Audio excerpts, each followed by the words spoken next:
All right, you guys, the opening contest was Athena versus Layla Hirsch. And real talk, the way that they've been building Layla Hirsch, her having squash matches every time we see her, I do believe she had a 12 and 0 record before coming into this match. And we have Maria that's been scouting her. And real talk, the squash match thing has not really been working out well for her because we don't get to see enough of her in the ring. I can't really think of any matches that she's had that was like more than 3 minutes. If I say five, I'm just talking out of my ass. Look, what I saw with Athena and Layla Hirsch tonight was absolutely amazing. These two girls had damn near perfect chemistry with each other in the ring, and it was pure wrestling. Something that I wish we can see with damn near all the girls in wrestling, period. You know, sometimes these girls go in the ring, have a little decent match, if that. And then sometimes we have some girls that get in the ring and it feels like magic. And this is one of those situations. This match, I'm kind of sad that it's on Ring of Honor, taped on a Saturday night where most people are not going to be able to see these two girls do something magical in the ring. Something like this could have been on Wrestle Dream and it would have held up. That's how great these girls did. This could have been on Dynamite. This could have been on Collision. But damn, man, I just feel like not enough people is going to see how amazing these two girls are because it's on Ring of Honor. Like I said, amazing chemistry. They wrestled like they've wrestled each other a million times before. I know some people probably has had some complaints about Athena, but this has definitely been her year. She has definitely shown so much growth and improvement, not just with her character, but also in the ring. And Layla, like I said, with all these squash matches, you can't really tell how well she's been doing up until this point. But tonight, she showed how legit she is. And oh my God, I was absolutely loving it. If there's one match that I do believe you should check out from tonight episode, it's definitely this. Definitely one of my top 10 matches from Ring of Honor outside of pay-per-views so far this year. It was absolutely amazing. Now, Layla does lose this match, and then we have Maria who's watching from the ramp. She's been trying to scout her for quite some time. After this match, Athena actually attacks Layla and she was going to smash her head onto the ROH women's title. However, she looks at Billy Starks and Billy just got this puppy dog eyes or whatever. And Athena decides to leave her alone and they end up leaving. This match right here, absolutely beautiful from start to finish. Matter of fact, I'm going to watch it again. And I couldn't believe Athena retweeted my tweet about her match with Layla. Go out your way to see this. This is definitely one of the best matches they've ever had on Ring of Honor TV. It's absolutely amazing. Up next, we have Josh Woods versus Tyler Payne. Squash match that was over in less than 2 minutes. Every week, we have Josh Woods who comes out and his matches get shorter and shorter. And they're trying to let us know that he's getting ready to get back in the ring with Shibata for the pure title. When I saw that match with Josh Woods and Shibata, and it was definitely like absolutely orgasmic. And then all of a sudden, after that, he's been having these stupid matches. And it's just like, well, what are we doing here? You guys are building him as a technical beast. However, I have yet to see something technical since that match with Shibata. I don't like the way they're moving with Josh Woods. He should be in the ring with a lot of other technical wrestlers. But then again, when I think about this, there's probably not that many wrestlers that use that style. So maybe that's another reason, but I just don't like the way they're moving with this. Now we do have Rocky Romero versus Christopher Daniels. They have a pretty good match, and Rocky Romero ends up taking the win. While I did find this to be interesting, there's really no backstory or anything. Sure, they're friends, they have respect for each other, and they have wrestled each other outside of Ring of Honor one-on-one.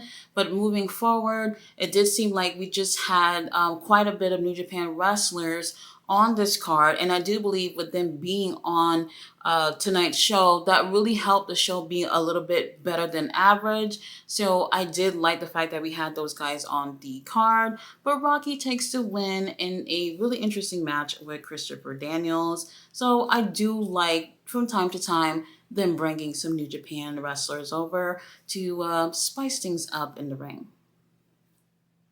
Up next, we had Fred Rosser versus Scorpio Sky. You guys know Fred. He was in WWE and he was known as Darren Young. And since then, he has made a name for himself in the independent scene and also in New Japan Pro Wrestling. He's awesome in the ring. Now, when they posted that they were having a match a few days ago, I was like, I'm ready. I'm ready right now. And they sure as hell did not disappoint. The chemistry was on point. And at times during the match, I ain't gonna lie, I didn't know who I was looking at. Like when they move really fast, you kind of can't tell who's who. And I guess we all look alike, right? Anyway, great match between the two of these guys. And I really think that Scorpio Sky is looking like a really great fit on Ring of Honor. But I've also liked him on Collision as well. So I don't want it to be like he's just permanently going to be on Ring of Honor. I would like to see him on Collision too. I do feel like, his start since his return was a little rocky since he got injured. But since then, I've enjoyed everything that he's done in the ring. And like I said, they have really great chemistry. And I do feel like had there been like a title involved, had there been like a storyline going on with this, we could have had something even better with these two guys in the ring. But either way, I really enjoyed them together. I want to see guys like Fred coming over more often or whatnot, because I do think that his style does complement some of these other guys. I would like to see him in the ring with someone like Ethan Page. That would be really cool to see.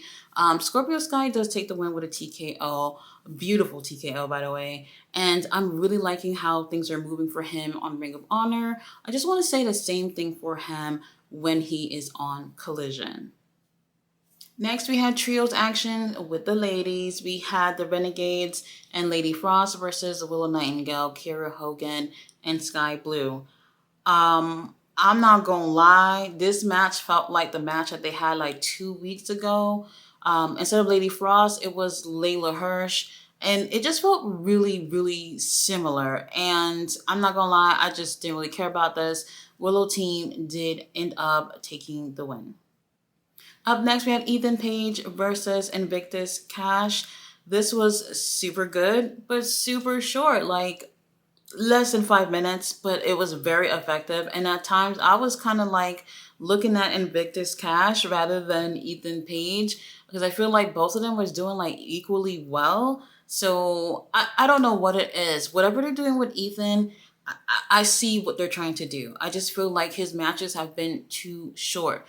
Now, later on in the evening, he does have a promo when he's being interviewed with Lexi. Like every week, he's being interviewed by Lexi. And I'm just like, bro, I don't want to hear it at this point. However, recently, since Eddie Kingston has won the world title, he's definitely name dropped Ethan Page as someone who could be a contender for the title. So now he's acting all big headed and everything. He's like, you know what, Eddie, since you said you watching me, I want you to keep watching me all the way until I get my hands onto the world title. Now, look, I do believe he could be a contender, probably just not this early in this run. He's only had like a handful of matches, and I haven't seen anything thoroughly impressive at this point. They're going to have to give him better opponents and have him be in the ring for like 10 minutes plus for people to really see that he's someone who can hang in the ring with Eddie Kingston. Do I believe he can? Yes, but they have to convince a whole damn audience that he can too. Yes, Ethan did take the win, but I just wish they were building him in a little different way that they're doing right now. Up next, we have a really fun tag team match with TMDK versus the Infantry. Now, this match was neck and neck, and honestly, I really thought the Infantry was going to take the win, but they switched it up on us and have TMDK take the win. These guys are super competitive, and definitely another team that I would actually like to see help build up the tag division in Ring of Honor. They're super talented. Now, what I do like though is that with the relationship with AEW and New Japan, it's not always that you're going to see the New Japan guys lose. They do come onto these shows and they help the AEW roster look good as well. And then at here and there, they take the win also. So it was a well deserved win. And man, the infantry, although they have not been winning all their matches, I see so much more improvement and chemistry between both of these guys, and I love them even more. And it makes me hate even more that MJF and Adam Cole have the Ring of Honor titles for no reason. Now, after this, we do have Minion Training Part 2 with Athena, Lexi Nair, and Billy Starks. Now, they do have a really fun, cute segment with the girls. And Lexi, she actually passes part 2 of Minion Training. However, Billy Starks does not pass once again. And this time, as punishment, she has to go scream into Tony Khan's office before Tony Khan can actually see who it is that's screaming into his office. It's absolutely hilarious. I really like Billy Starks with Athena. They don't seem like two people who could be friends, but I love seeing them together. So now we have Kojima versus Tony Nese. And real talk, you guys, I really enjoy this. However, I'm enjoying how every week we're seeing better and better with Tony Nese. Now, when Josh Woods decided that, yeah, he still want to be part of the group, but he just want to do singles matches on his own and not do any tag or trios or whatever, that helped him a lot. Well, in some ways it didn't, but that also helped Tony Nese as well because now we're seeing him in more and more singles matches, and he's doing really, really well on his own. And I see the improvement every week. Is he being annoying with the whole group training thing? Absolutely. And he even comes out with a bag of bread telling everyone to stay away from the freaking carbs. And you know what, Tony Nese? It's really hard to stay away from the freaking carbs. Now, he does have great chemistry with Kojima in the ring, and they hang with each other pretty well in there. However, we do have Kojima taking the win, and Tony Nese, he's looking great and more great every week. However, I want to see some more from him. I want to see him taking some wins. Now, I know he's part of a heel group, but why not take some wins here and there? I think he'll definitely benefit from that. Up next, we have Trish Adora and Billy Starks. They have a singles match while we have Athena ringside with her clipboard and whistle, checking to see how well Billy Stark does tonight. Now, I was kind of surprised to see Billy having a more of an aggressive side in this match. And you know what? Rightfully so. She's learning from Athena. And also, Trisha Dora is not going to take any crap from her. So she's going to have to bring out that more aggressive side from her. I do believe that the training that she's getting from Athena is definitely getting more and more planted into her head. So I do believe we're going to see much more aggressive side to her. And by the time, sometime, whenever that happens, she ends up facing Athena.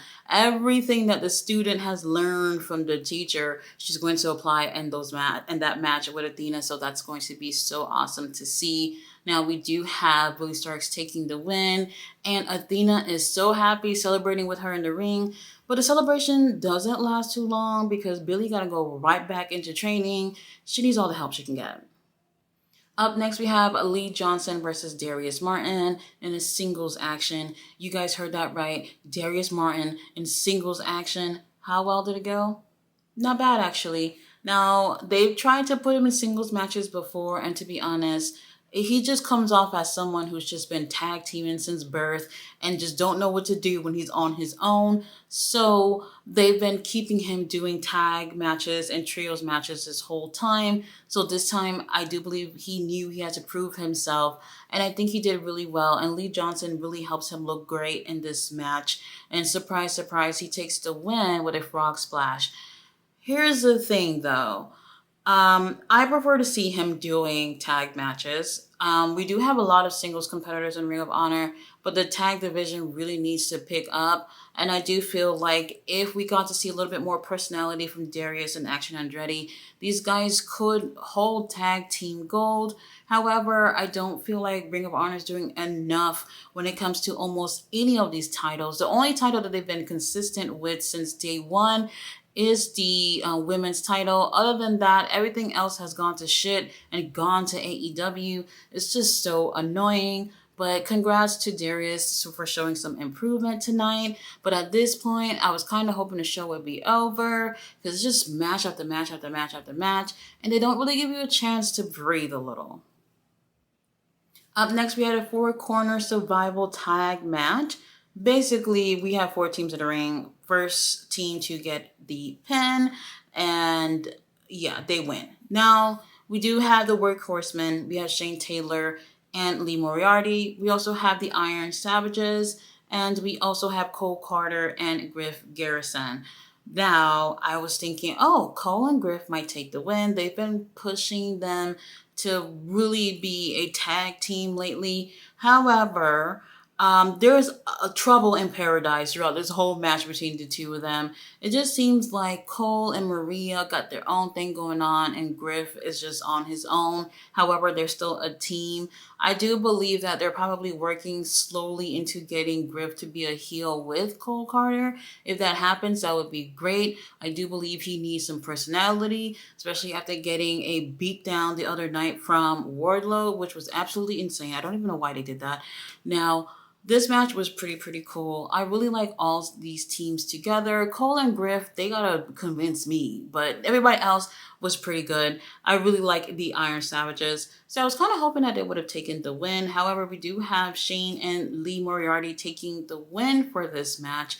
I do believe that we've been getting quite a bit of wins with these two guys lately, and they're pushing them on so that we can see something big between these guys. I do believe we're going to see Shane and Keith Lee one-on-one soon. I thought that we were going to do that a few weeks ago, or maybe I'm wrong. I hope we get that soon. I'm very interested to see where they're going with that. I don't think we've seen enough of Keith Lee. Other than the other day, we did see him on the Wrestle Dream pre-show, but it is what it is.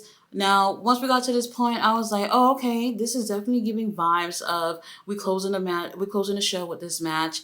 And that wasn't the case. We actually had the main event after this, and I was already burnt out. All right, so main event, we had Angelico, Serpentico, and Gringo Loco versus Gravity, Metalik, and Commander. Ugh, that felt like a mouthful. Now, guys, don't hate me for saying this. The thing is, I'm not gonna lie. With watching the Lucha Libre style on AEW past few months, I'm kind of burnt out with it at this point. Now, their style is not my favorite, but I do appreciate what they do. However, it's just looking like a fucking spot fest going forward, and it's just like I want to see more actual wrestling. I know that's a type of style, but I just feel like we're seeing less of the wrestling and more of the Cirque du Soleil type of stuff that's going on. And really, I'm not really feeling it. Now, they do have some cool stuff going on, but all in all, this is stuff to really grab the casual fan and not hardcore fans like me. I just don't really care for it. Now, Metal League team does end up taking the win, and honestly, I'm kind of over it, kind of over the style. Now, altogether, we did have a lot of great matches here on the show. Definitely Athena versus Layla Hirsch have definitely been one of my favorite women matches, and definitely one of the best.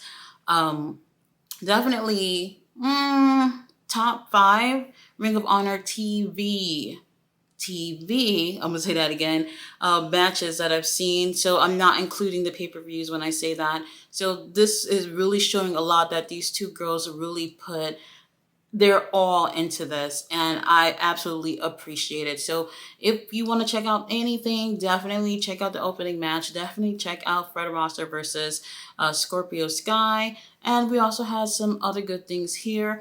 Now, the good thing with if you watch this when it's after it's aired is that you can stop and play whenever the hell you want to, which is what I do with WWE. I don't even bother to review them, but I'll check them out after the show so I can skip over the stuff I don't care about. Now, Ring of Honor, y'all got a lot more work to do, but when you guys put in New Japan wrestlers on the show, it does make a lot more interesting matches. So this episode, not bad. Guys, thanks so much for watching my review. I'll be back tomorrow with Rampage.